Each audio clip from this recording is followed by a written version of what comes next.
surprised. I'm gonna wait until you say something that can be skewed as compromising, and I'll start the Yeah, episode there.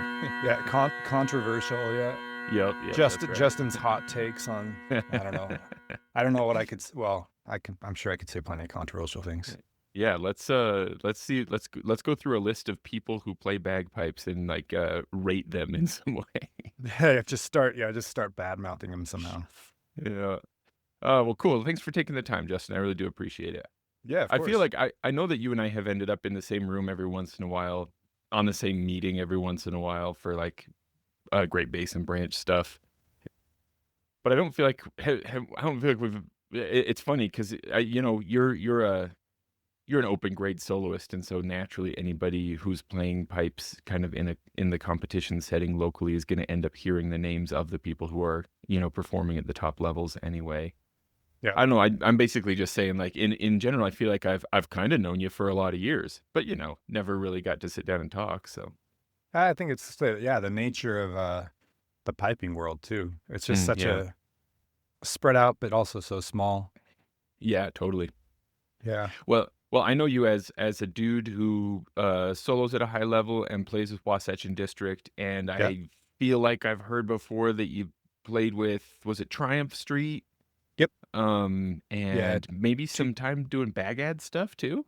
yeah, just once. I'd always wanted to, but yeah, it was. So I moved out of state, and during that time, I was trying to. I was kind of weighing my options. I wasn't doing much solo playing, Mm, and so I was like, well, I could try to find a band to play with. I was in Iowa City, and the closest grade two bands, or kind of higher grade bands, were in Chicago.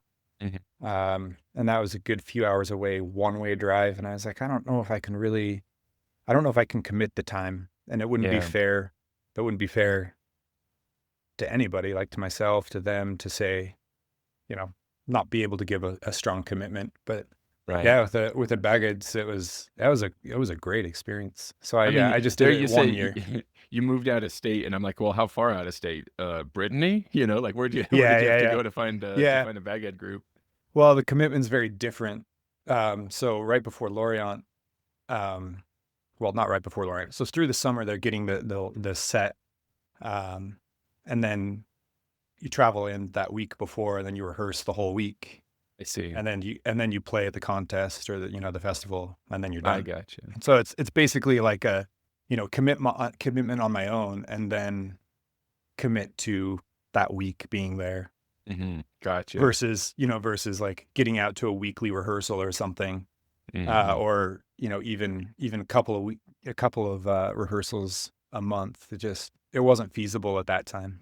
Yeah. No, that makes sense. Well, that's Yeah, super cool. Well, then let's give me like it's that's kind of like the stuff I kind of think I vaguely know about you, but I want to know more. So tell me, like, well, maybe we even pick that Bagad experience there yeah. and start pulling on that thread. Where did you first hear about that kind of piping, and how long had you been thinking this would be fun? Probably on Pipeline. So Gary West's show on BBC, that he now has his podcast. Right.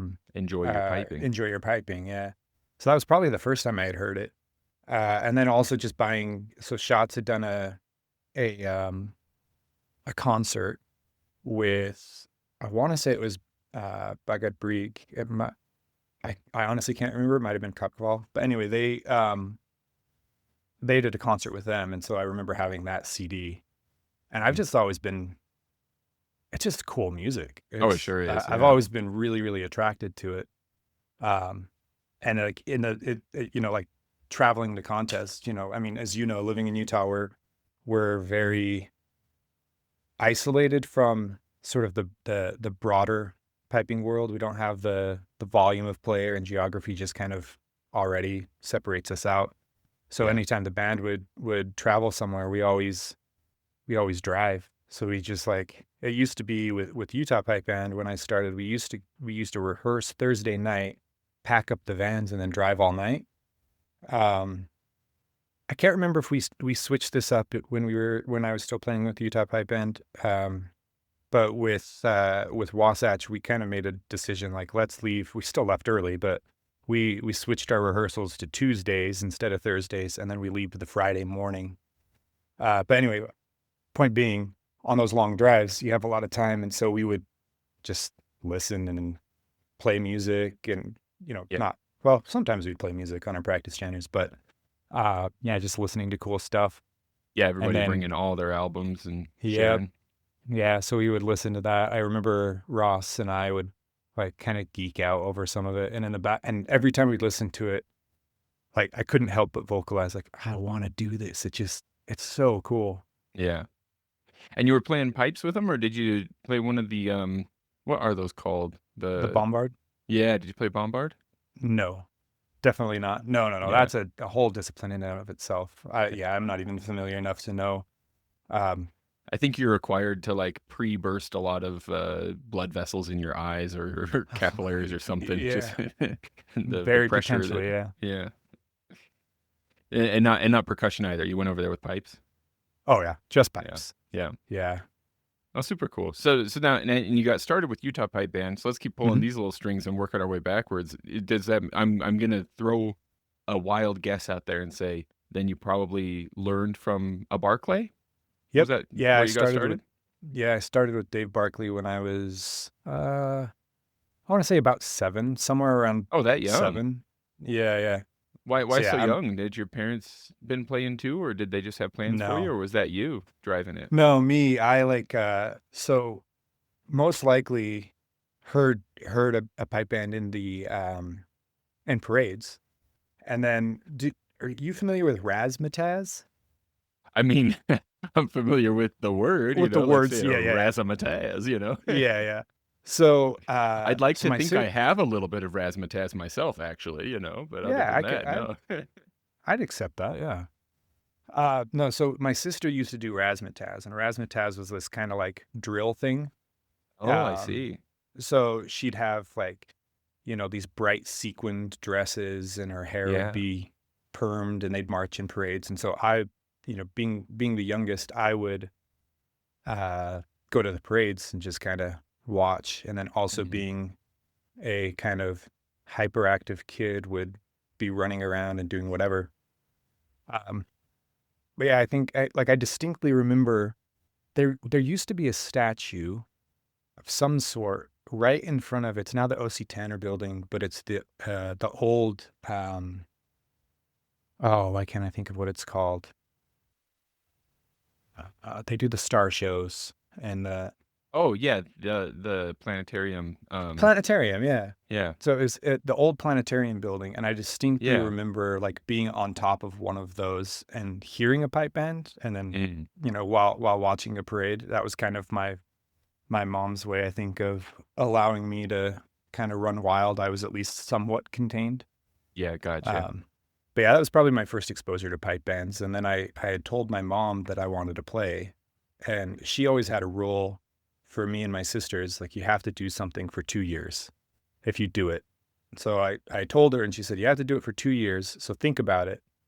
And I came back to her like 6 months later, and I said, I thought about it. I still want to play the bagpipes. And then it took a while to find an instructor. It was kind of in a roundabout way. My I had a friend whose grandma would cut my hair, and somebody that she went to church with played pipes, and that was Bruce Baxter's dad. Okay. This is And pretty so roundabout already, yeah. yeah, and so she put us in touch with him, and he said, "Well, we're getting ready to go to Scotland." This was with the Salt Lake Scots. Said we're getting ready to go to Scotland, and I won't be back until this time. But if you're still interested, we can touch base then. But in the meantime, here's Dave Barkley's number. And so we got in touch with him and finally got lessons. Well, so maybe you don't remember because you were pretty young, but I'm just imagining then, 6 months go by and you're like, "Yeah, mom, I still wanna play bagpipes," and then it's maybe Uh-huh. just kinda like this simmering topic of infrequent conversation comes up every once in a while. It's kinda like, "Well, we'll keep our eyes out while we go grocery shopping for Uh-huh. bagpipers," and then your friend's grandma is cutting your hair and you're like, "I wish I could play bagpipes," and she's like, "I know a person who plays bagpipes." Yeah. Yeah. And I honestly, yeah, I definitely can't recollect how that all went down. But um, I don't recall it ever being like an ongoing thing. I don't remember even telling my mom I wanted to play. Yeah. Um, I just kind of remember her saying we found an instructor and then starting. Yeah, I do like What? the idea. I do like the idea of I can just picture in the back of her mind like, oh man, the Yeah. bagpipes. Right. And then, it's like now everybody I know plays, Yeah. but I can see how for people who are not involved with it to, it's hard to access the world of piping, and then all of a sudden it opens up and you realize how big it is. Yeah, yeah, that kind of thing. My wife and I were just laughing the other day about how every time we're thinking about a certain vehicle, like if Mhm. we need to purchase a vehicle or if we have a vehicle being repaired or something, it's like all of a sudden you see that specific vehicle Mhm. everywhere on the road, like all the time. Yep, It's something if I've you're been aware doing the of it. yep, all of Yeah. a sudden you're like, "Oh, no, that thing is everywhere." Yeah. Yeah, there's another 1999 CRV over there. Like Yeah. why am I noticing that all of a sudden? Hey, I wonder, Justin. I'm an oldest sibling, and it's something I've wondered about in general, and I'm curious if you have any insight as a youngest sibling. Do you say youngest or younger? Youngest. Yeah, so you're at the other end of the spectrum. That experience of being in going to your older siblings' things, right? Whether it's parades or school plays or whatever, and kind of like seeing them do stuff. I've wondered, and I'm watching my own kids and curious if this is happening for them as well. To what degree? I mean, it's been a long time since I was a child, So Mhm. but I think that largely children are like kind of just taking the world as it is because it's all new to them, right? Mhm. Um, and I wonder to what degree does the older siblings' decisions about what they're going to focus on, what their recreation will be, what their extracurriculars will be, etc., not only influence their younger siblings, but even in an unexamined way, right? Where it's like maybe you as a child sitting on that statue there in front of the O.C. Tanner building without even realizing you were assuming it, maybe in your 7-year-old way, yeah, or however old you were at the time, you were just assuming, well, one day I'll be in this parade, so which thing will I be doing? You know what I mean? Yeah. Yeah, maybe. I mean, I can say from my experience. I mean, I never did razzmatazz. Right. So Well, in and maybe it was like, well, my sister's already doing razzmatazz, so that's taken. Darn it, yeah. I'll have I to got pick it. something else. Yeah, it's like that's pretty out there and Mm. cool and showy. I got a one upper somehow. Yeah, maybe there's The only way up is to bagpipes, really. yeah. Maybe I can't dance and be showy in that way, but I can be louder. Yeah. Huh. Well, tell me about the trajectory of your piping, because like as we've covered, you ended up doing some fairly adventurous stuff in terms of competitive play and some other things too. Were you a young prodigy, or what do you remember about sort of the twists and turns of your piping journey as you went through it? Uh, I would never attribute prodigy to anything. Go No, I ahead, think come on. no. I think fundamentally, and this is something that I experienced playing up in BC, um, and just observing other groups. Like I think ultimately what it comes down to is instruction, and what I mean by like, good instruction isn't just somebody who is proficient and knows what they're talking about, but ideally somebody who can uncover something in that their student. So it's Yeah, um like I remember playing in Triumph Street with a kid um who had been playing 5 years, and I was competing grade one at the time. He was beating me in grade one, and I had been playing, this was 2007 and eight, I want to say, or eight and nine. I'm really bad with years, but anyway, somewhere around that time. So I had been playing for at least probably 15, excuse me, at least 15 years or so. And he had been playing five, and he was, I think, 16 or 17, and he's just like wiping the floor. yeah, Really, really good player. And so, I mean, I guess you could say that's somebody who's more of a prodigy, but honestly, he's surrounded. He's in a piping environment that is really strong, and yeah. has not just his primary instructor, but he's got people around that he can lean on, and he's got peers who are also keen, and So I think that was a benefit. Like, Ross and I've known Ross since, basically I started playing. and him and I always had a fun competition. We got John Miner involved in it as well at one point, where we went to the dollar store and got like a knockoff WWF wrestling belt, Okay. Yeah. and that's what we competed for.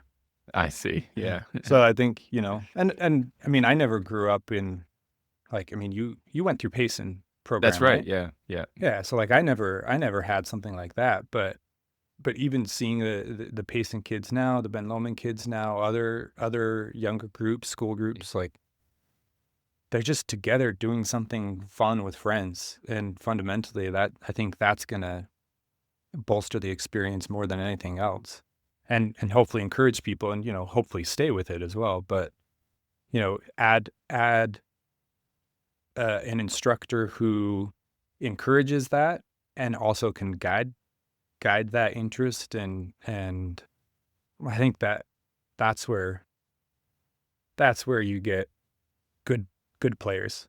And Yeah. maybe I'm wrong. No, But I yeah, yeah, surely it's, complicated, multifaceted, but in order to be able to talk about something, yeah, I mean, it makes sense. yeah, yeah. So for my own, like, I would say, like, my own experience coming up through piping, um, I've always tried to seek out instruction. Dave Barkley, after some time, said, like, you're welcome to keep coming to the house and playing, but I would encourage you to find another instructor. And so that's when I started looking elsewhere. Do you remember And so about I how old did. you were when that happened? No, not That's really. okay. No. Yeah, it's hard. It would be hard to say. Like I said, I'm bad with years, and yeah, contextualizing things in time, which I guess is bad for playing music. Um, It's yeah. It's like his tone but is yeah, great, but his timing, I have no idea what's going yeah, on there. yeah. Um, but yeah, so I did lessons with Yori Chisholm for a Oh, while. yeah. And the way that worked is I would actually send a hard copy recording to him, mail it to him, and then he No would way, mail you're it. not that old. How that's a Yeah, thing of the past. yeah. It was on CDs though, it wasn't cassettes. So I mean, you know, Yeah. there's Yeah, that's fun it's some funny, progress.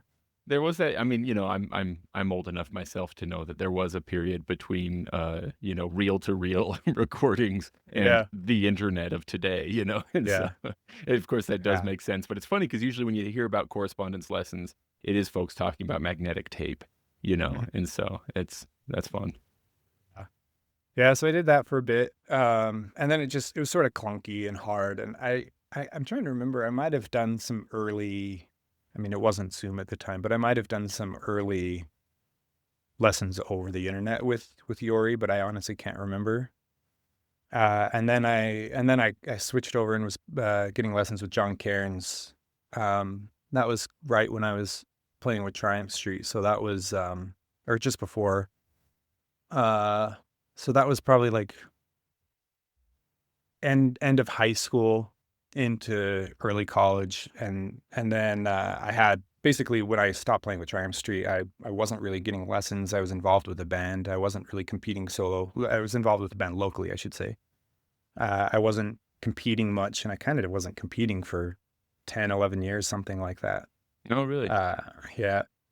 And then I, did got tuition from Murray Henderson for a little while. And that was just kind of hard with the time zone and schedules and all of that to make work. Uh, and then yeah, switched back over to Bob Worrell for a good few years, and then I've been back with John Cairns for another couple of years up until now. Had you already been watching enough competitions, et cetera, that taking lessons from Bob Worrell was kind of a surreal experience, like to be hearing his voice directed directly at you, and have him respond to your questions and things like that? Or has taking lessons made it so listening to Bob Worrell's commentary is kind of a funny thing where you know the guy, you know? Uh, I mean, maybe to a certain extent, but I mean, he's a nice, charismatic, disarming person. So it's, it didn't feel, yeah, nothing about it felt odd. Yeah. What drove the decision, to go play with Triumph Street? Because that's, I'm trying to imagine to myself if I was a parent. Are your parents at that point like very involved in your piping, or is it more like, man, this kid sure is driven and he says he wants to play with this band, we'll support him. You know what I mean? Like if it was kind of those high school into early college years, I'm imagining my own experience as a parent possibly being either baffled or very Mhm. enthusiastic about my kid's hobby, you know? Yeah, well, I mean, really where that comes from is just one, having exposure to good bands, and hearing them and wanting, similar to the Bagad thing, wanting to have that experience on my own. I mean, I still miss playing. I'm not saying that the pipe cores I've played in since playing with Triumph Street aren't good, Of course.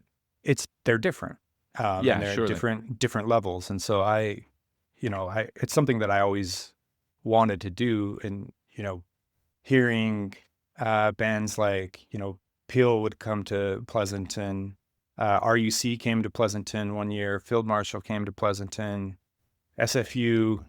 Being able to hear those bands in person is a completely different experience than hearing them on a recording. So a lot of that was just hearing them and wanting to take part in it, and also challenge myself and develop as a player. So when I was first taking lessons with John Cairns, um, I had conversations about it with him, and at the time he was still pipe sergeant of 78th Frasers, and I was like, yeah, it would be great. I'd love to play with a band like the Frasers. I'd love to be played with a band with like whatever XYZ. And I started having conversations with him about what would it take to play with a band like the Frasers, and he was like, well, I'll get you the music. You can give it a shot, but you have to do the work. Like I can't guarantee that you play, and that's Bill's call. And it would have, in hindsight, I don't regret anything, but in hindsight, it would have been really cool to play in a band under Bill Livingston for sure. Oh, yeah. Um, but yeah, and I like at that point, I was definitely nowhere near the level where I would have been able to play. And so, in talking with John Cairns, he tried to kind of put it in perspective for me. Like, do you want to come out and rehearse with the band and put in all that time and money and whatever resources go into it, and potentially not play, or do you want the experience of playing with a group? And he had been, I can't remember which games it was, but he had been judging with Dave and Shauna Hilder, and we kind of started talking about Triumph Street, and this is just as they were moving from grade 2 into 1. And so we kind of started that conversation, and then I reached out to Dave, and it's kind of history from there. So did you like, do you feel like I'm sorry, I don't mean to ask you to climb back into your past head so much, but I'm just curious if does it feel looking back on this sort of your journey thus far, because I also don't mean to talk about your musical experiences as if they're now done. Of course you're Mhm. still making music. But do you feel like there was ever like looking back on things like saying directly, I would like to play with that band, was there ever a time where when you look back on it now you think to yourself, um, wow, oh, how would you put it? Like I was gutsy, like because the only reason I'm asking that is because sometimes I feel like when we're younger, we might, in a very positive way, I think it's a very good thing. We just kind of go for it without realizing that there's any reason to be intimidated by a thing. And it's really Mhm. only as we get older that we kind of develop inhibitions that would stop us from trying things. Mhm. Yeah, I mean, so what I would say of myself is I'm not really a gutsy person.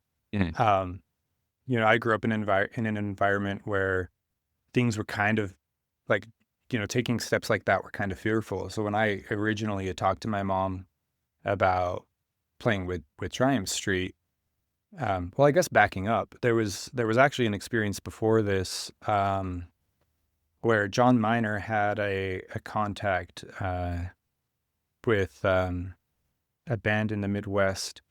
It was a grade 2 band, but the contact was Ian Crane. He grew up here in Utah, Yeah. played with the Scots. But and it was a North Coast pipe band, I want to say. I think that was the name. So there was a time, and this was still in high school, and John was like, "Hey, I kind of want to do this thing." And he had the music and he gave it to me, and him and I had talked about it and then never pulled the trigger.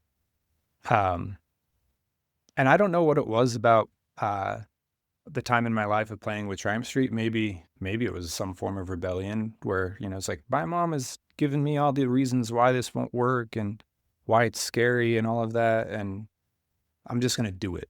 Maybe And that was a play. if that's rebellion, let's get some. I hope my kids rebel that way. That's a Right? good, yeah. Yeah. That's a Yeah. healthy And I channel for rebellion. yeah. So yeah, I don't know if that was at play or not. Maybe it was, or maybe I was just kind of fed up and maybe I really, I like I do recall at that time kind of being frustrated, and I've seen it in other people who have kind of come up and progressed here locally where they get to a certain level and the bands within their immediate geography aren't enough for them and they want to go out and play. And I don't think that's a bad thing whatsoever. I don't think it's misguided. But like, you know what? I did leave one thing out. I played with Prince Charles for a while. Oh, In 2000. So this is right after high school. So like 2004, 5, something like that. So like the last years that Prince Charles had been in grade 1, but it's much easier to get to the Bay Area than it is up to Canada. yeah, sure. And at that time they had round trip flights from Salt Lake into San Francisco or Oakland for like $80 on Southwest. So from a financial perspective, it was much easier. Yeah. The flights were shorter, all of that, like logistics in general were easier. So that was probably one where my mom, if I were looking for permission of some sort, she probably like that was more permissible. Yeah. Yeah. Um, yeah. So that was kind of like a way of opening the door. And then when that wasn't really working out, um, and Triumph Street was coming up into grade 1, that was probably just my level of frustration of not being able to do what I wanted to do or not feel like maybe I could do it the way I wanted to do it. I don't know. Yeah, it's really hard to say. Yeah, I gotcha. What did the home life in your childhood become like for like practicing and stuff like that? If you were the youngest, had your home emptied out of siblings entirely by the time you got to the point that you were, playing with Triumph Street and stuff like that? Mhm. I'm just curious, kind of what was the family's general response to your piping? I'm assuming you played quite a lot as a Yeah. kid. Yeah. I mean, when I was younger, but my dad worked graveyards. Oh, And then my parents eventually divorced, and so it was my mom and the middle sister and I, and she's 4 years older than me. So she was out, at the point that I was really kind of really getting into piping and playing more. She was driving, and so she was out taking herself to her own things. So it was kind of just me and my mom. So in I, order I don't in I don't want to make light of what was probably difficult, Justin, but do you think to some degree there was some silver lining that your dad working graveyards and like not having bagpipes playing during the day quite so much was like, well, I get a little more sleep. yeah, 100%, yeah, Yeah. yeah, and it's and even just like you know, even now, like I feel this way where, um, like if even though my partner's very supportive, if she's home, I try not to play just because I know it's loud and I don't Yeah. want to be disruptive and all of Yeah. that. So even having that where my mom's like, "Oh no, go ahead and play," I would just kind of play whenever I wanted. There were times I would play at like 10 o'clock at night in the Yeah, really. basement. Yeah. And she got to a point when I moved out of the house, she actually told me, she's like, I kind of miss, like, I would fall asleep at night to you playing. Oh, wow. Well, that's pretty sweet. Yeah, she's like, I kind of miss that. So, yeah, That that's funny though. it definitely helped. Yeah, and I interrupted while you were telling me that your sister was being pretty darn supportive, taking you around to Hmm. stuff as well. Yeah, well, so she was more taking herself to her own things. Razzmatazz, Not, etc. yeah, yeah. So yeah, she was involved with dance, and when she got when she got into the University of Utah, she was doing modern dance, and she was really involved. And then she moved out. So yeah, it was kind of, she's 4 years older than me. So by the time I was in high school, she was on her way out and finding herself and finding her way into adulthood. Yeah, I got you. Yeah. And you say your partner is very supportive now, and I believe it. But it, I can't help being curious at just any time, because bagpipes were present in my life when my partner and I met, and so Hmm. they've always been kind of a thing that we either enjoy together or navigate around. And Hmm. so, was that a thing that was present early on in the relationship there as well? Was it an attractant or a repellent? Uh, I don't know if it was either an attractant or a repellent, but it definitely is something logistically that's hard to navigate Yeah. in any relationship, whether established or new. Um, I don't, people who don't know anything about the world of piping, especially competitive piping, um, don't understand how time consuming it is. Mhm. It's a part-time job. And so Yeah. it can be hard to be like, hey, yeah, I know we said we want to do this thing, but I really need to play through my pBrooks. I really Right. need to, like I need to do some maintenance. I need to have a meeting for getting music set for the group, or I have, whatever it is. Yep. So yeah, it definitely, not that it's been a problem, but yeah, it's definitely something hard to navigate around. But the nice thing about having a supportive partner is that you can navigate around it. You can find the right balance. Yeah, that makes a lot of sense. I mean, like you say, it can be time consuming even if all you're doing is playing and Hmm. competing like that. But then if you get involved in helping to run your band to any degree, or with the local branch of your competition group, or Hmm. you started the Utah P-Rock group, didn't you? Every little thing adds a little more time, that you got to Yeah, spend. that was a funny thing and kind of a fun little venture. It didn't really necessarily go anywhere. Basically, it started as after Ross and I were playing with Triumph Street, just kind of wanting to get together and play more.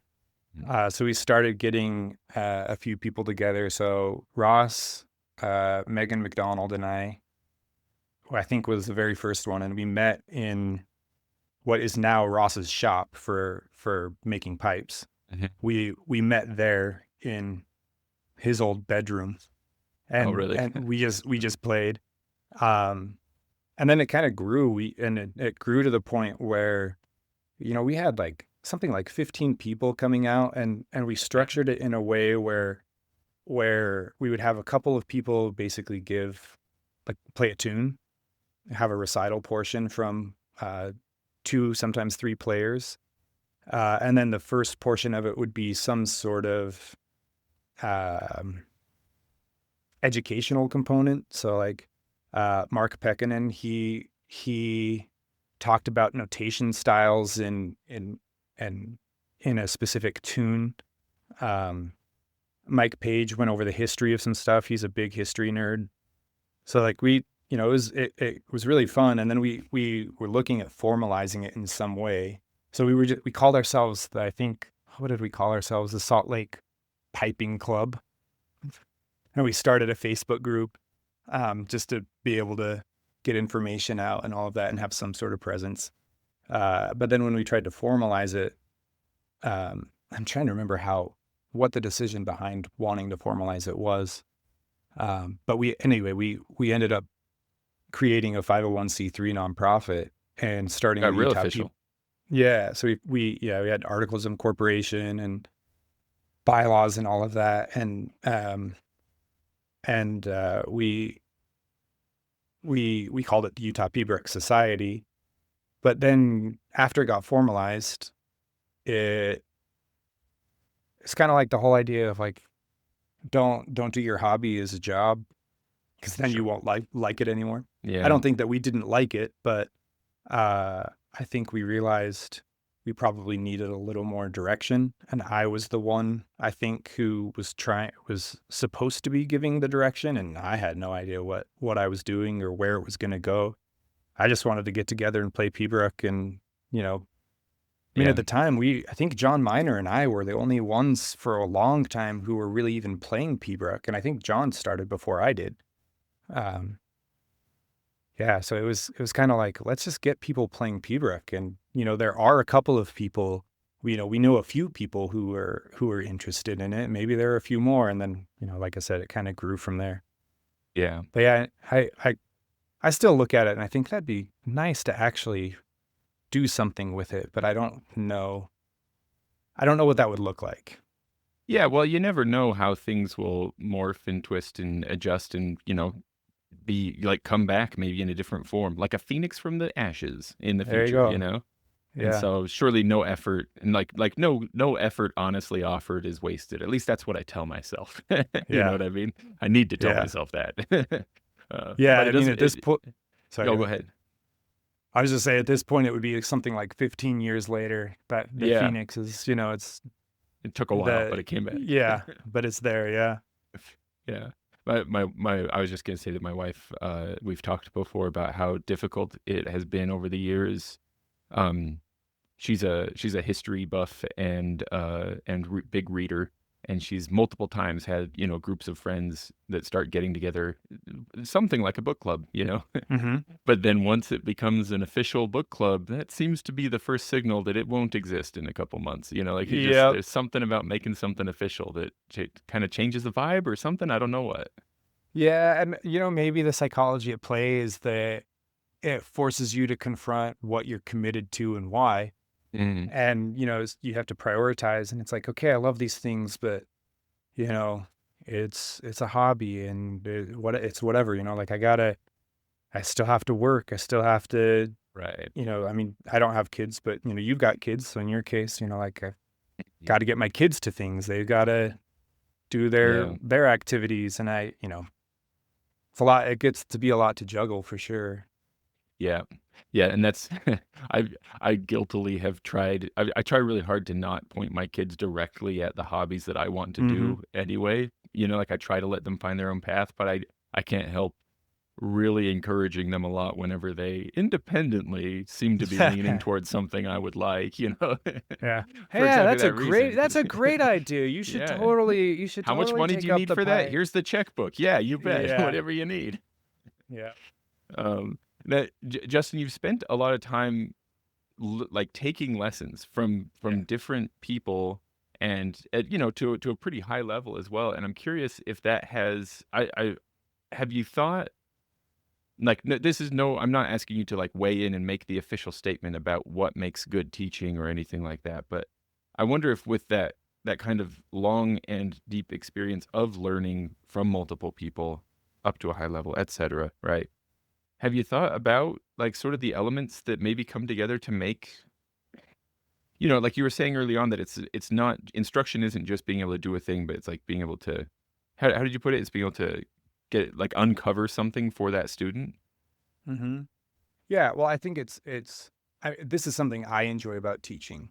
And Mhm. I'm not saying that I'm not trying to say I'm a good instructor. I'm not trying to say that I'm good at doing this, but something that I do enjoy about teaching is when you can notice in the student or group or whatever it is, when they start to realize their own potential. And that's the part where it's like, like it's it's in all of us. You just have to see it. So like the teachers that I've had, like, Bob Worrell is really great about being encouraging in that way. And he has a much gentler nature in his approach, at least in my tuition with him over, what was it, like 3-4 years, something like that. Um, and I know he's talked about this in part, like, you have to listen to the student. And what I mean by that is, like, a student's going to have different learning styles. So, if they're having a difficulty with rhythm, I know he's talked about one of, a few of his pupils in the past where he's had to, like, tap them on the shoulder while they're playing. Sure. Um, so I think I don't know what makes a good teacher. I know what's been effective for me, but I think ultimately what it comes down to is you have to be patient, and you have to have, I think an instructor should have enough perspective to be able to distill information down into what's important right now. So, you can listen to a person play and you can say, here are 15 things that could be worked on, but what's the most pressing thing? Right. Yeah. And oftentimes, like I've had this with students, and I've also done it myself, where, you get frustrated or hung up on one little facet of what's going on. And then, the instructor is able to step in and say, I know you're uh, frustrated with this thing, but, you know, if you focus on this other stuff will sort of kind of naturally, uh, Fall into not place. take care. Yeah. Fall into place. Yeah. Not take care of Mm. itself, but kind of fall into place. And I think being able to contextualize it within the broader scheme of things. Um, I notoriously, and I'm this way with the band, I love to get into the weeds and I will get lost in the details. So I oftentimes need a reminder to kind of pull back and get the bigger picture. So that's definitely probably a weakness of my own teaching style, is to just get hung up on the small stuff. When you do get hung up on small stuff, whether it's with the band or even with your own playing or with an individual student, do you feel like you've noticed any patterns, like which types of small stuff tend to really draw your attention in? Like, is it rhythm stuff or tone stuff or, like what kind of things? Yeah, I mean, all of the above. It would depend. Like if it's, if learning a tune, for instance, um, it can be really easy to get hung up on hit all of the technique all of the time. But if the technique's not played with rhythmic accuracy, or it's not played within the proper context in time, then it's just like whatever. It's a good tarlua out in the middle of space. And so fundamentally, you got to get the right notes in the right order, and then you have to get the sort of the structure or the shape of it right, which is the sort of rhythmic aspect. And then the technique, that's all flourish, that's embellishment. It's important, obviously, but um like the analogy I always use, and I don't know if it's good or not, but as a sort of visual, I try to liken music to a human body. So the musical line is the skin, the rhythm would be the sort of skeletal structure, and the embellishments, the technique, that's like your sort of musculature, muscle tone. Hmm. And so like you can't have any of them without each other. Yeah, I You could see. have, you could have um you could have a ripped body, but it's just a ripped body. But you need to have, you need to have within the melodic line anyway, you need to have momentum, and you need to be able to actually evoke something. And you can't do that without the structure or the shape of the tune. And what really brings out a performance is being able to do that with really strong technique. And then obviously you have the tonal aspect. So, but getting back to your question, like in terms of like learning a tune, let's say, it's really easy to say, oh no, this is how, you missed that E doubling. Yeah. Okay. But like, is the general shape of the tune there? Yeah. Like the E doubling is going to come over time in a new student, and maybe there's something going on with how that E doubling is being played. Saying like, okay, well, the saying something like, oh, well, it's crushed. Well, focus on playing the initial G grace note. You have to play one before you play the other, and a crushed doubling is basically somebody trying to play two grace notes at the same time. So like, focus on the initial grace note. So that would be getting into the weeds, but it's also like, if you're playing a tune and you have a bad E doubling, or let's say you have a good E doubling, but it's not in time, I would rather hear a really good G grace note in time and a good melodic line played with a rhythmic accuracy. And then the G grace note will come. You've established that you can play a strong G grace note, just follow with an F grace note. So it's just building on those sort of fundamental elements. But if I were to say, no, you have to get the E doubling. You have to get it. We're not moving on until you get that E doubling. To me, that feels like a bit of a disservice to the student, because what they get out of it is, I suck at E doublings and that's it. I just need to work on my E doublings, rather than contextualizing and saying, this is how the E doubling operates within the context of this tune, rhythmically, where you want to place it. And if you miss it, so what? Because look at this music that you're making around it. Yeah.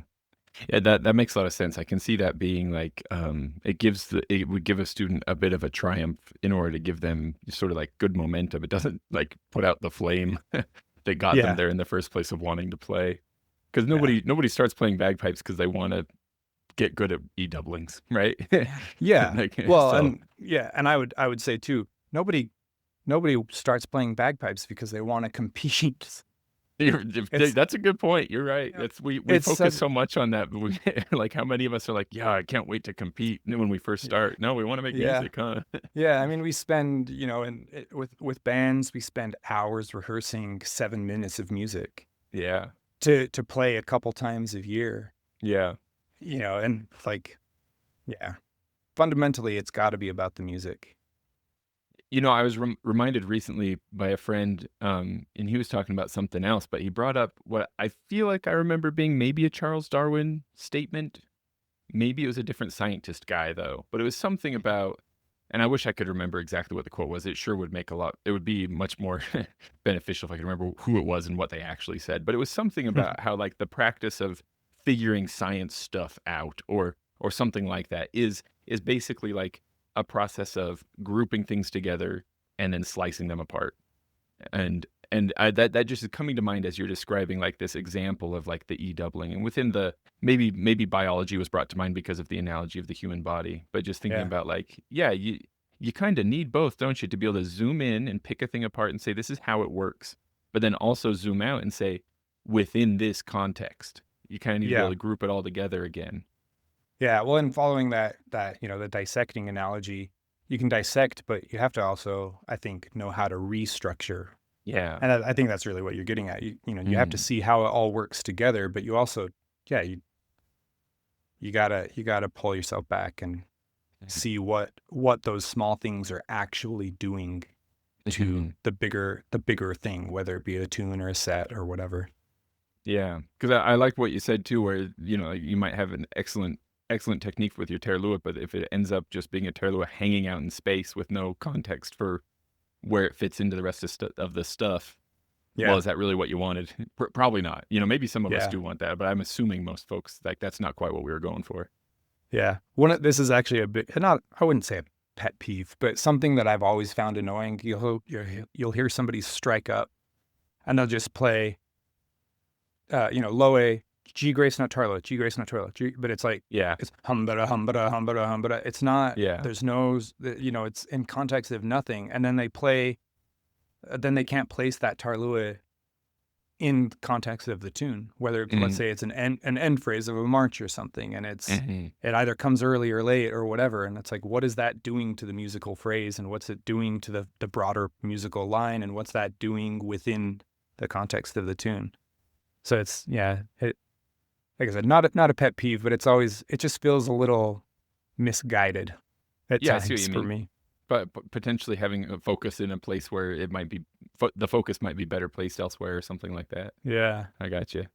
Do you feel like I'm imagining, Justin, that probably anybody who does a thing, I think generally bagpiping is kind of like, I don't know how exactly you'd categorize it, but it's like some kind of like it is attractive to people who like to get into the weeds about things, like who like to get a little obsessive, a little hyper focused on a thing, And so where that is like, I think in the general milieu for any bagpiper anyway, then any piper who competes to a high level travels around to play with different bands, etc., you're obviously thinking about this thing quite a lot, day in and day out, over the course of decades. I've got to imagine that you can't help making connections to the other aspects of your life. Like whatever you study in college, whatever you do professionally, you're going to end up thinking like, this is kind of like bagpipes, like it's bound to kind of end up happening. But maybe I'm wrong. Do you feel like that's happening for you? Or does bagpipes exist in its own little sphere and then you have your professional life entirely separate from that? And maybe you have even other hobbies that like, do you keep these foods separate on your plate so they're not touching, or does it all mix together for you? I think, I mean, I would venture to say any hobby should probably, or any good hobby should have an element of life lessons within it. Like I have a friend who worked in wilderness therapy, and they would use rock climbing a lot as one of their therapeutic methods. And it's at the very basic idea, when you fall, what do? You get back up, and like what are you analyze what is it that made you fall? Was it a foot placement thing? Was it that your hand was wonky? Were you in an odd position with your body? Are you just not strong enough in a certain way? Is it like, like I personally, I have problems with my right shoulder where I can't lift it up more than like just barely above 90 degrees straight up to my right. You spend so much time developing your left shoulder, pumping that bag. Yeah. Yeah. So it's like, is it something like that? Is it a mobility issue? Like, okay, Yeah. let's say it's a mobility issue. What can you do to address that? Well, you can do some PT, you can stretch, you can do whatever, So I think any hobby should have elements of life lessons, and we talk about this in the context of the band all of the time. Like I'll get questions a lot of times. Well, what if I make a mistake? We'll make a mistake. Yeah. Like what I care about is the recovery. So if you make a mistake, like that's going to happen. And mistakes are going to happen in life. But like, what do you do with that mistake? And I will say, even though I say that now, I am probably one of the worst people about applying this in my life outside of piping, even within piping. Is it Alice? I think it's Alice in Wonderland that Alice says to herself, I give myself very good advice, but I'm not very good at following it. Yeah. That 100% holds true for me. Yeah.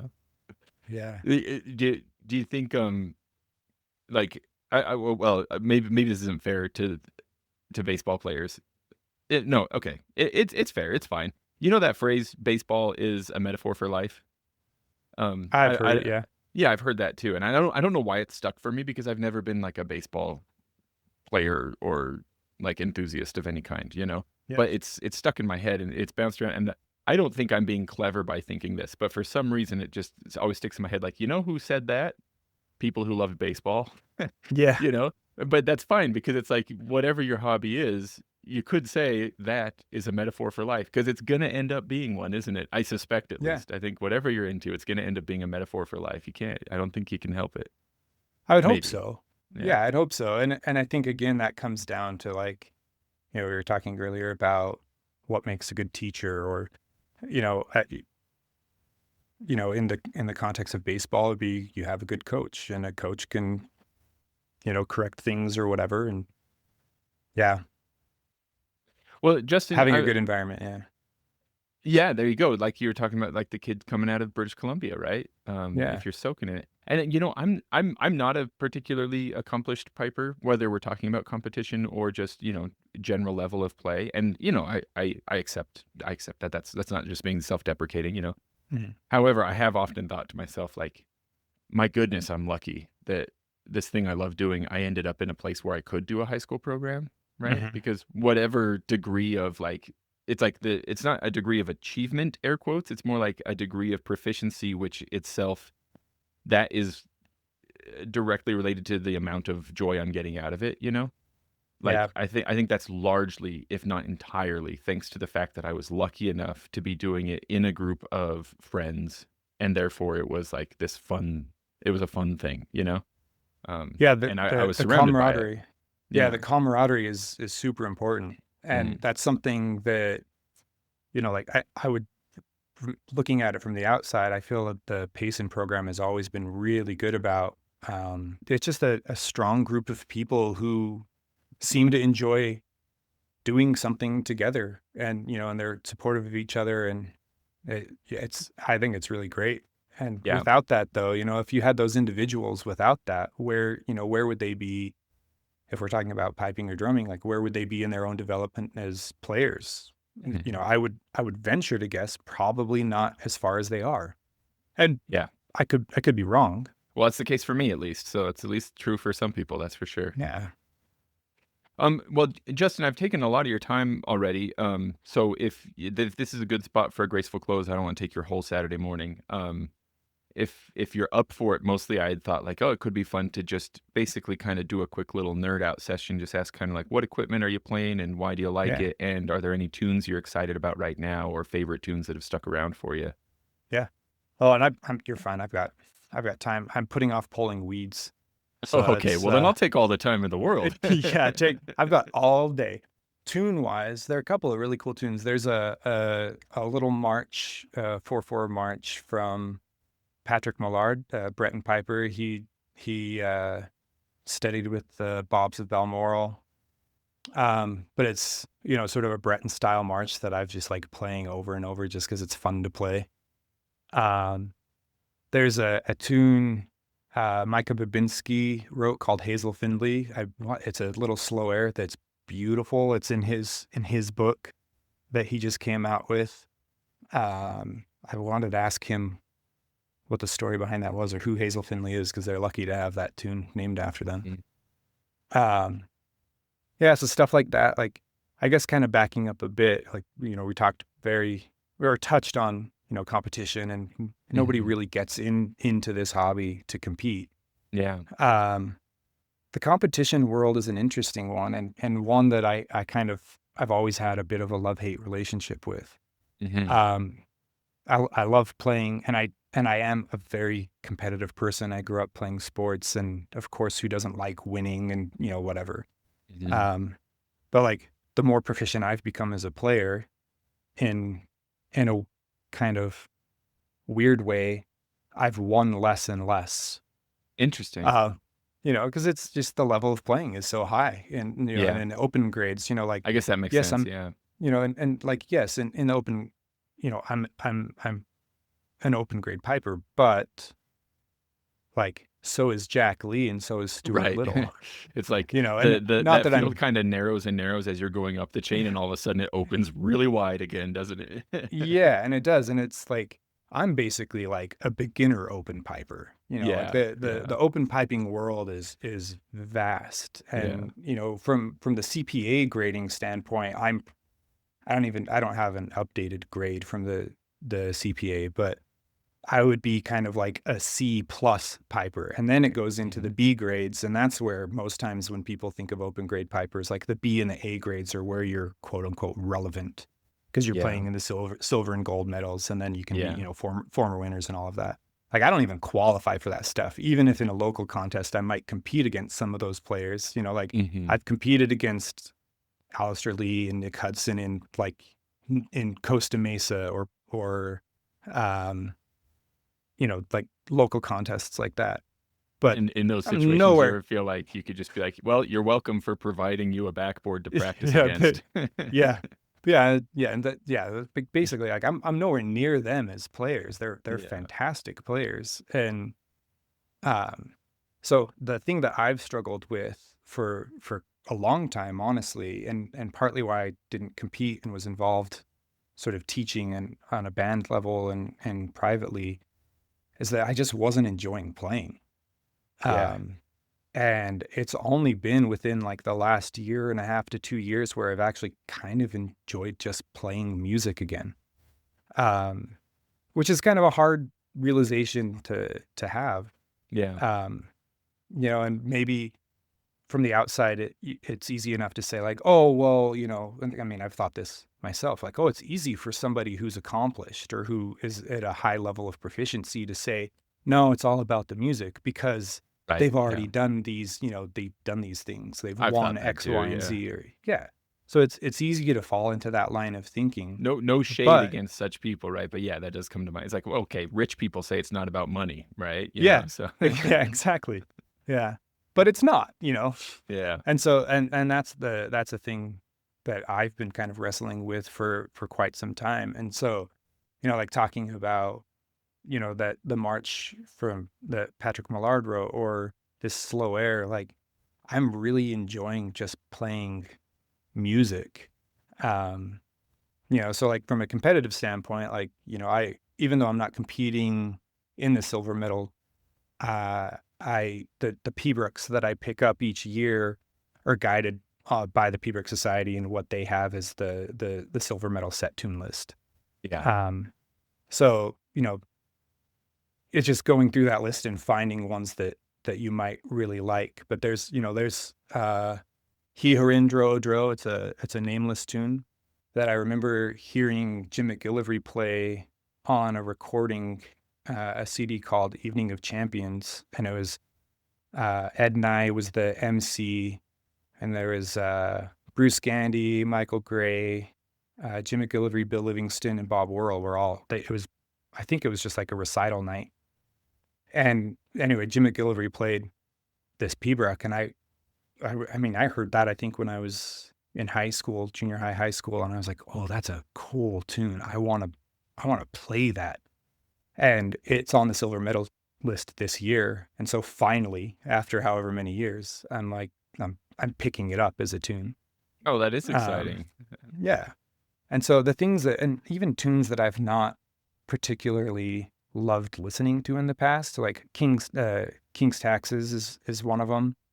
Um, Going through it and actually learning the tune, that's gotten me excited about it, to see, Mhm. kind of like getting back to the conversation about getting into the weeds, and then also being able to see it in the broader scope. That's one of the things that I've like been energetic about, is actually getting into these things and really learning them. The difficult thing for me has been keeping up with all of it.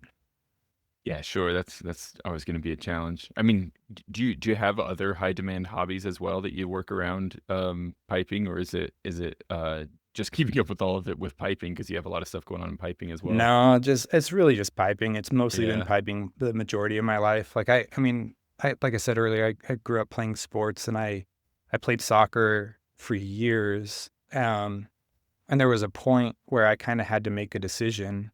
It wasn't ever presented to me, but I came to the realization I had to kind of make a decision. Like, what do I want to keep doing? Do I want to put energy into piping, or do I want to put energy into playing soccer? Um, so I guess you could say it's a hobby. I watch a lot of soccer, not full matches, but I watch, like highlights and things Sure. like that. And when I do, I don't listen to podcasts a lot, but when I do, it's usually soccer related. Yeah. Um, yeah, but not really a hobby, Mhm. more just like something that is a good distraction away um, from piping, to kind of like shut the brain off a little Like bit. a little palate And then, cleanser. yeah. And then just work. Work is always just, just being an adult. Yeah, yeah. Life in general. Yeah. Yeah. Well, what about equipment? I don't want you to make any you don't need to feel awkward about mentioning makers' names if you'd rather not or anything like that. But Oh, curious about we all like the equipment. That's a part yeah, of yeah. what's fun about this hobby, right? So curious what you're Yeah. playing, what you like, any past sets that you miss. Yeah. No sets that I miss, really. Mm. The very first set that I had was a set of Warmack pipes. Yeah. So, Warnock McAllister. And I Yeah. remember going to a piping school, and that Jack Lee was teaching at, and he was like, "What kind of pipes are these?" And I said, "They're Warmack." He's like, "They don't make pipes, it's just chanters." And he looked at the stamp, and he's like, "Huh, I didn't know that this were pipes."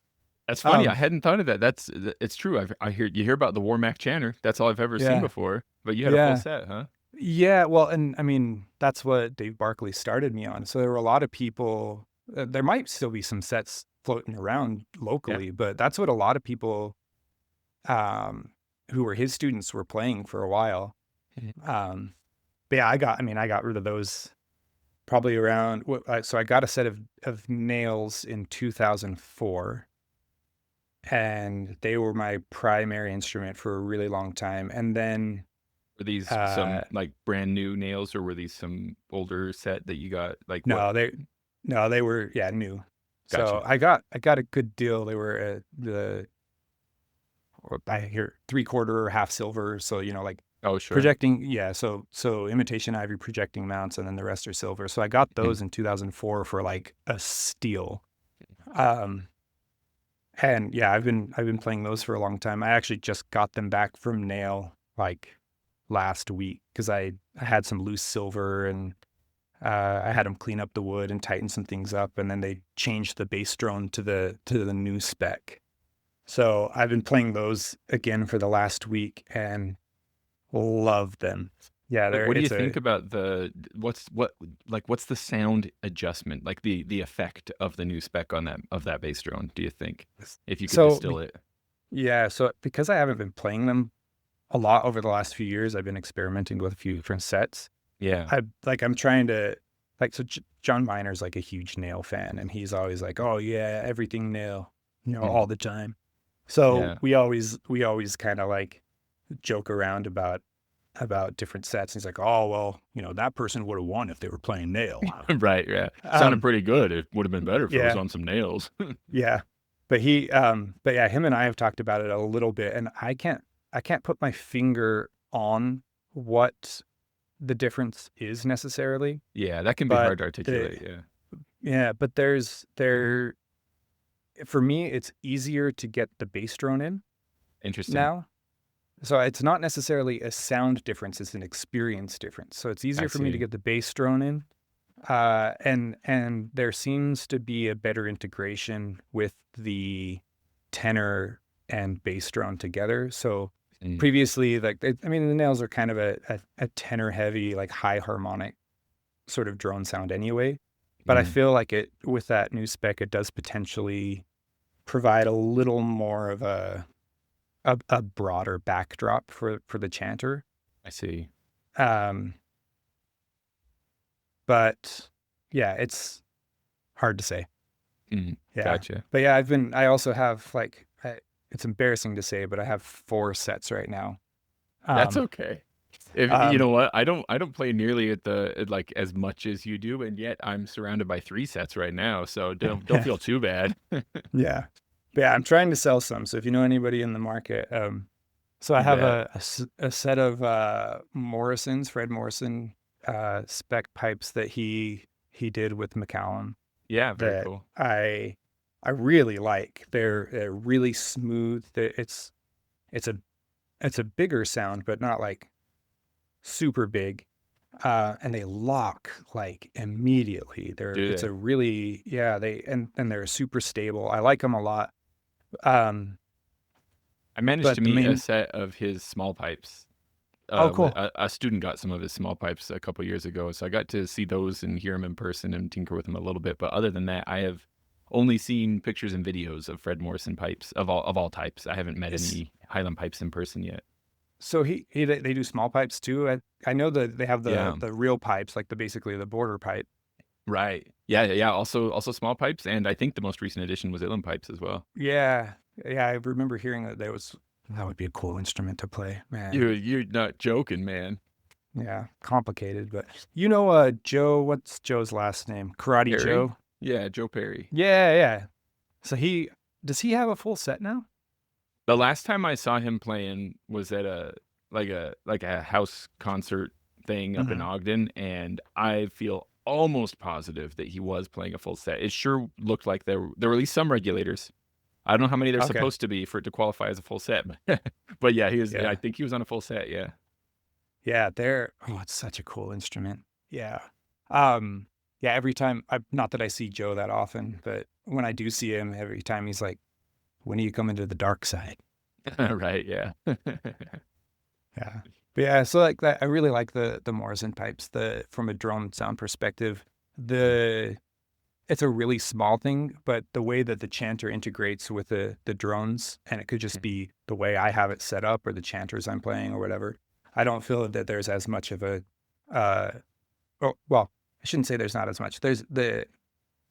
It's not, the drones aren't providing to me what I'm looking for in terms of how the chanter integrates with it. Yeah, gotcha. And then I've got a set of McRae's, the Macallan McRae's, that I also really like. That sound is a big sound, really broad, but it's also like very encompassing with the chanter. That's something that I really like. And then I've got some Dunbar made McDougall replicas, the Breadalbane or Breadalbane model that I really like. That's another one where the tenor bass integration is really good. It's very seamless. It sounds like one sound. So like what I was saying about the nail previously with the nail, it's almost like you had two sounds at play, where it was like there's a tenor sound and there's a bass sound. Yeah, I know But what you mean. Yeah. yeah, but with the McDougalls, it's just one seamless sound, and that I really like.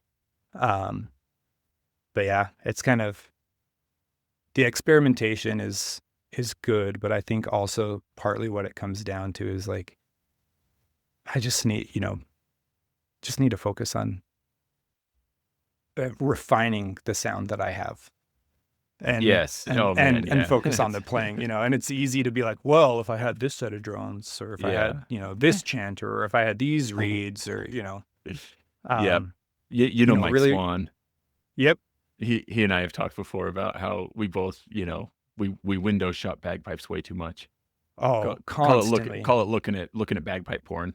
Just Yeah. I should go to work, but I keep looking at these bagpipes. And I keep Yeah. trying to tell myself, like, James, the best bagpipes in the world are the ones you already have. Go play them. Yeah. Well, I mean, I've had that conversation too, where like, so Yeah. I had sent John Miner and Swan, we have a group text, Yeah. and I just sent some recordings of after I had played my nails, and so Swan, they immediately was like, so when you getting rid of your other pipes then? Right. And it's like, Right. yeah, I mean, I'm guilty of it. I borrowed a set of Andrew Morrell's Atherton McDougalls, the Yeah. MDs, Yeah. and there's something about those pipes. They were a joy to play. There's a reason people play Athertons, huh? Yeah, and it was like, he had a set of Legacy or Heritage, I can't remember. I'd listen back to recordings and I'd think, man, those are really good, but playing them, it was just a different experience. But Interesting. something about those MDs, like they made you want to play them. And I've told Andrew multiple times, like, because he's not playing them, I'm like, will you sell them to me? And he Right. says no. I'm like, okay, well, if you ever sell them, please tell me. Yeah, ask me And first. then yeah. And then Swan recently just sent me a post that Dave Atherton had put up on Bagpipe Central, that he's got a set of new MDs. Oh. And I'm like, don't tempt me. I Yeah, just got right. my nails back. I don't need this in my life. Yeah. So yeah, I'm trying to thin the hurdle a little bit, because Are you I do you don't have specific, are you gonna try to get rid of 2, 3 sets and just let fate decide which ones go when? Or I'm assuming the probably nails are the ones two. you're gonna hold on to, probably, Yeah, I right? mean, I've Yeah. had them. I have tried to sell my nails in the past, and Yeah. I'm glad that I never was successful. Yeah. Um, because I do genuinely love them, and I saved for years to get them. Like all through high school, I was putting away money, and then I Mhm. graduated in 2003, and I got them in the summer of 2004, I want to say. So I saved for a long time to get those pipes. I was actually saving for a set of Crone Heritage when Dave Atherton was still turning for Charlie Crone, because Ross had a set of those, and those were a fantastic set of drones. But they were also, for the half silver sets, they were super expensive, like Yeah. compared to other half silver pipes. And so when I saw the deal on I didn't have all of the money saved yet for a half silver set, and then there was a pretty good deal on these nails, and I was like, well, I'm just gonna do it. Yeah. Mm. Yeah. But yeah, there's you had asked something and I don't remember what it was, so I won't respond to that. Oh, yeah. Well, it might have just been whether I was assuming that you'd Oh, keep the getting rid of, nails even if the others went, yeah. yeah. So yeah, I'll keep the nails. I really like the Breadalbans. I like the Morrisons, but those are probably the first to go. Yeah. just because of, I don't know, redundancy, really. Yeah, they Yeah, can too all many. be great sets. You just have to pick a favorite and let the others go. That's all there is to it. Yeah. Yeah. Yeah. And then, yeah, the McRae's, man, there's something about them as well. Kind of like the Atherton McDougals. There's something about them that's really fun to play. There's like like the nails have a kind of sparkly quality. Um, the Bradalbans have like a really broad kind of backdrop quality. The McRae's have like, it's a big kind of umbrella of sound that I really like. Um, it's like sweet, but also kind of big and bold at the same time. And then the Morrisons are just, they're smooth. There's like a richness and a depth, but it's really smooth. It's almost understated. Um, so it's kind of like, well, what do I want to get out of it? And honestly, different drone reeds can kind of accomplish that in a lot of these sets. So what I've kind of come to is, what's the easiest and the easiest setup I can get, and with a sort of the least amount of thought and effort to get the sound that I want. Yeah. That's really what it comes down to, like Shorten there's the a path reason. to just being able to go play. Yeah. Yeah. Make it easier to focus on the music.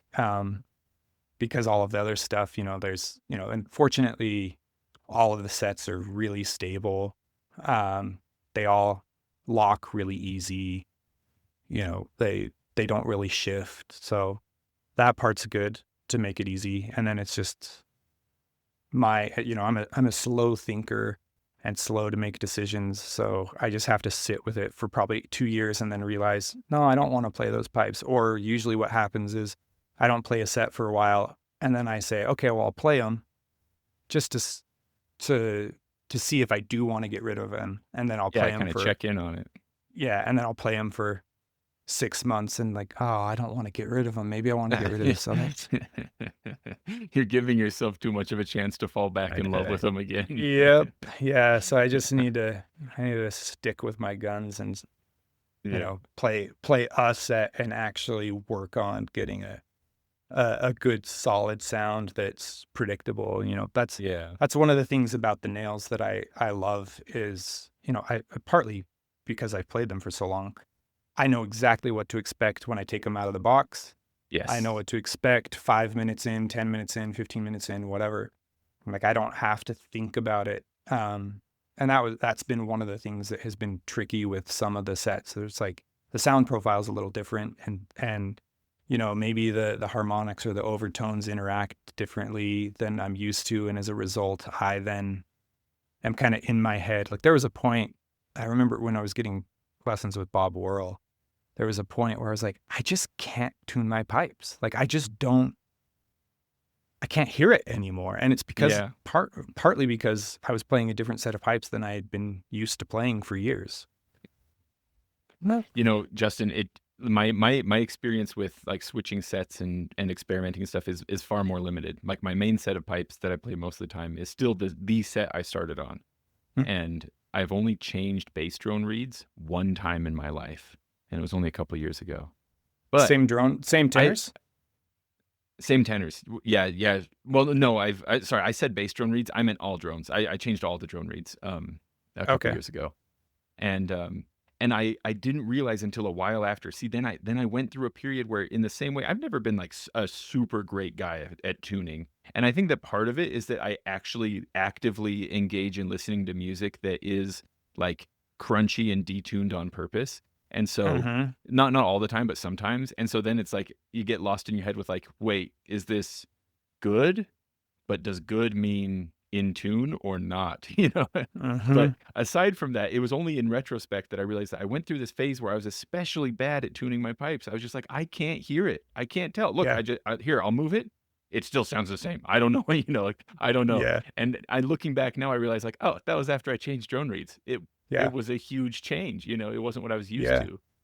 Well, I'll propose something to you that Bob Worrell proposed to me when I said the same thing to him. Maybe your hearing's getting better. Oh, so you're not Yeah. satisfied with close enough anymore. The Yeah. window for close enough is getting smaller. Yep. yeah, those margins are decreasing, and so Yeah. now your sort of tolerance for what's in tune or out of tune is different, and like you can recognize, maybe it's subconscious, but maybe you're recognizing that what you're hearing is slightly off, not a lot bit off. Yeah. Well, I never thought of that. That's, like, simultaneously, encouraging and discouraging because on the one hand, it makes you think, like, I'm getting better, and on the other hand, it makes you think, like, I'll never be happy again, you know? Yeah.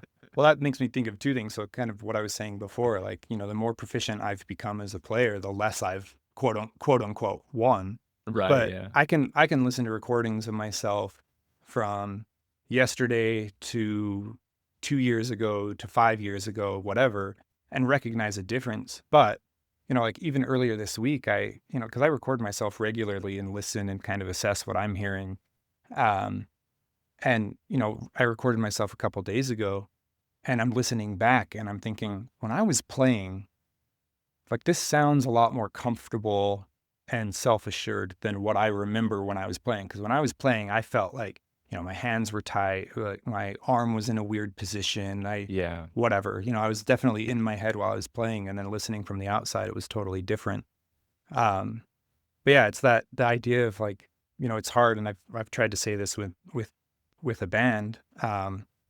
It's like the more effort you put on and put into something, and the more you can hear, the more you start to realize like what might be off. And also, the better something is, the easier it is to hear when something's off, which can be frustrating. And like I was told years ago when I was so I'm not involved with the Wasatch's grade 2 band anymore.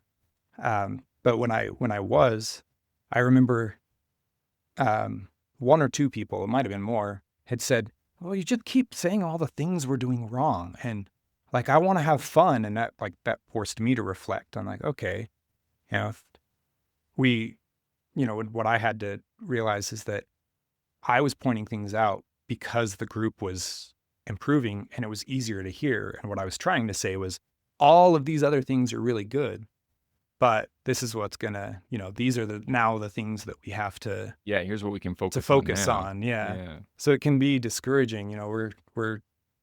We're trying to achieve perfect unison tonally, rhythmically, musically, technically. Mhm.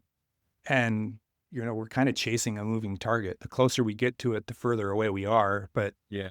what I've kind of, within the competitive piping standpoint, or just maybe from a musical standpoint, the thing I've had to force myself to realize is that that's okay.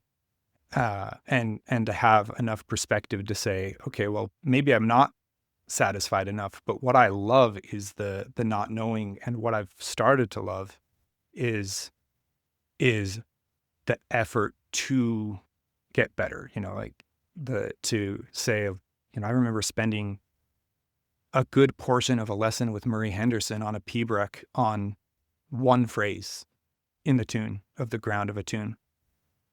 And that was frustrating at the time, but then I look back at it and I think I kind of like that. And that's partly why I think I get lost in the weeds, is that I really like pulling things apart and, improving it and then putting it into the context of the bar, the phrase, the musical line, the part, the tune, etc.